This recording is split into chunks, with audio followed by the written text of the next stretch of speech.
liyayikhetha igumgedlela inkosi enkulu uBombela isitimela samampondo phakade amen. Lisaqhubeka nayo igumgedlela indaba yamazimuzimu. Amazimuzimu lawo kwakungeyona inganekwane namanje asekhona.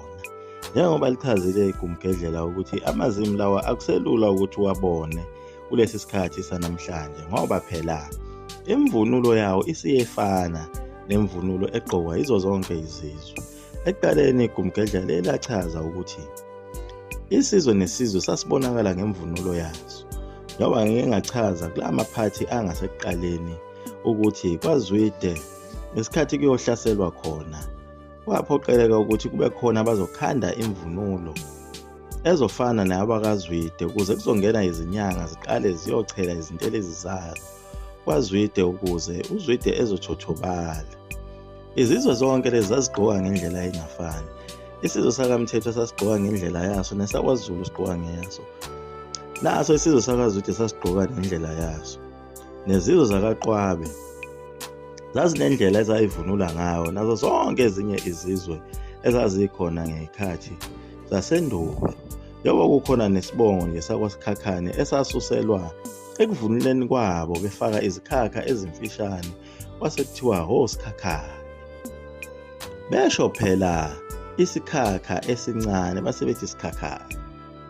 Zonke lezi zizwe lezi zazifana nenkampani njengoba sike sachaza ngesizwe sakwaVilakazi kuyisona esasibhizi sisebenza ngokulanda usawoti silandela abantu ukuthi bekwazi phela ukucopoza usawoti ma ubasebedla inyama. Ziningi kakhulu izibongo nazo zazibhizi zenza imisebenzi yazo ejulile. Lokho sikuthola ngisho naseyithakazelweni. Ufana nesibongo sakaSokhele. KwaSokhele kuthiwa iyona ndawo eyayivame ukuba nomlilo. Ngoba phela umentshisi wawungekho. Ibona abantu ufike uyokokhela kubo umlilo. Ufike uyowunana ngale. Kwase kuthiwa ke ngoba bajwayele ukokhela khona. Kwase kuthiwa uSokhele. Kodwa ke namhlanje sisaqhubeka sagijima khona entabeni zaseMnambithi naseMtshezi naseNtabazwe. Impela kuyaqinisekiswa ukuthi amazimu ayekhona impela kuleya ndawo. Futhi inzala abantu yakhona kuyena impela ophele. Futhi kuzo lezi ndawo zakoMnambithi nakoSikhothi sekuyokwenzeka kuyo leminyaka yayizolo utholakale nje umuntu enqunyiwe. Nazo indaba zokunyamalala kwabantu zisandile ngisho nakhona namhlanje.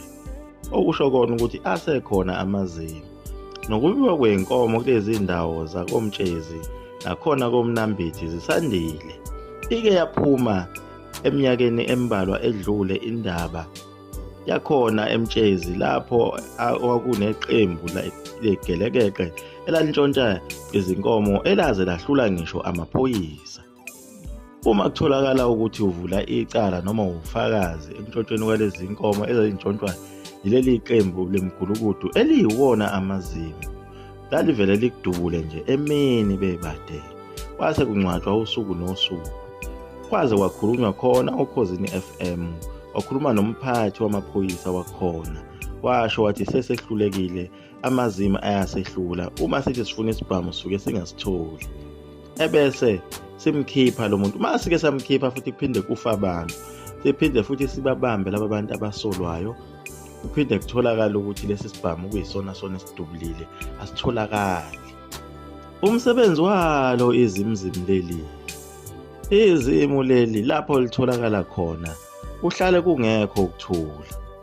Lijabula kakhulu uma abantu becabana. Liyathanda futhi ukubaxabanisa. Lo muntu othanda nje impi nodlame. Linamandla futhi izimzimu leli liyalwa, liyayithanda kakhulu impi. Lesi sizwe samazimuzimu sesigcwele lonke izwe. Kukho lapho esingekho khona ngisho nalapho osebenza khona likhona izimzimu.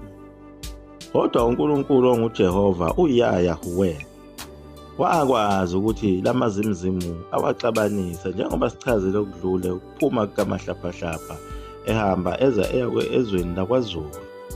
Kuyilapho mahlapahlapha ayehamba khona nosompisi kanye nabanye abaningi ayehamba nabo namadodana akhe umahlapahlapha kanye namadodana kasompisi. Leli qembu lamazimu uNkulunkulu walisebenzisa kakhulu elisusa khona le kolenge waliletha lapha kwaZulu ukuba lizolekelela. Amagalelo alesi sizwe samazimu aba makhulu kakhulu kwaZulu. UZulu nje wahlangana kangaka nje, wahlanganiswa yiso isizwe sikaSompisi. Ngoba phela lesi sizwe lesi njengoba kade sichaza ukuthi impisi iyayithanda, kwazalwa amaqhawe amaningi kakhulu. Khona lapha ayezalwa uyena uSompisi, naye uSompisi lona wayengayibekile phansi, wayelwa ngendlela eyisimangaliso. Babe nejubane njengoba sazi onke amaqhawe akhona kwaSompisi. Siqala ngayo uSompisi, oMavumengwane, oGodide, oNdlela, ilona lelo zalo lolo oMavumengwane. Amaqhawe asesandlwana onke lawo engwabalayo, namaqhawe ayelwa ngazo ikhathi zakhe uShaka. Ubhibhi lona ozalwa uyena uSompisi, siyamkhumbula ukuthi naye wafike wagana usenza ngakhona. Nakho phela esedidekile na usenza ngakhona, sekuthathwa ingane yakhe ewusigujana, ingane yakhe uBhibhi, sekuthiwa iyona ifuneke ithathe ubukhosi. Lapho uShaka akhetha khona ukuyijuqa.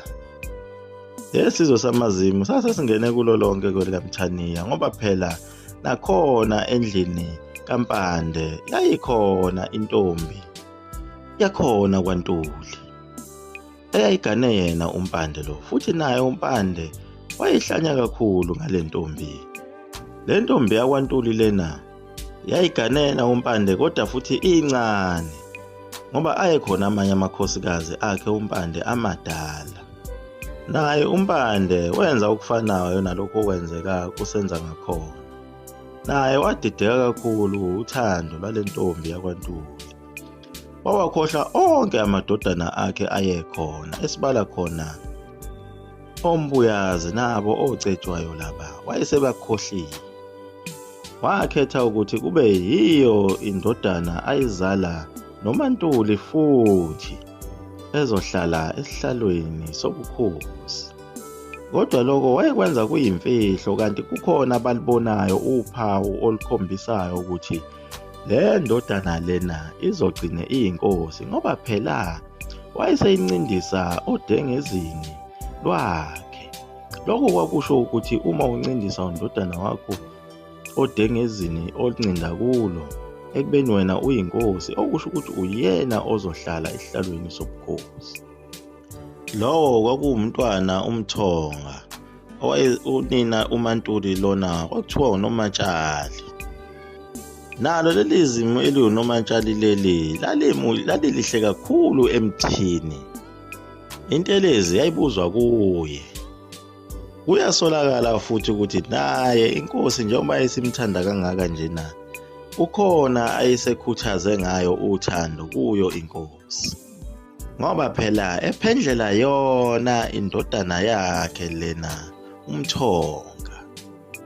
Lesi sizwe samazimu sifika lapha kwaZulu, asazi noma sasinayo yini le yantelezi eyake yafunwa uShaka kuye uBhungane. Phela uBhungane sichazile ngayo ukuthi wanqaba naleyo ntelezi, wasibalekela isilo uShaka. uMpande naye usezigugele njengamanje, unakekelwa uye uNomatshali lona wakwaNtuli. Phela sikuchazile ukuthi sona lesi sizwe samazimu ngeke usenze lutho ngasebhodweni, siyapheka siphiwe, futhi nezintombi zakhona zinhle. Lesi sizwe sakwaNtuli sahlomula kakhulu kwaZulu ngomhlaba okhona namanje endaweni ekuthiwa kuseShowe, ngenxa yokusebenza kwaso ngokuzikhandla kwaZulu. Sikhanda umbuso kaZulu, sasebenza kakhulu lesi sizwe ngokuyalelwa nguNkulunkulu. Siyambonga uNkulunkulu ngokuguqula lesi sizwe samazimu ukuba sigcine sesisebenzela isizwe sakwaZulu. Sizoke sibheke nendaba kaMzazela ukuthi wayefihlwe kanjani kuleya ndawo enobungozi kangaka na. Liyaguqa lapho igumgedlela umzukulu wamafutha omkhovu uDwinto Mnesoka. Amen.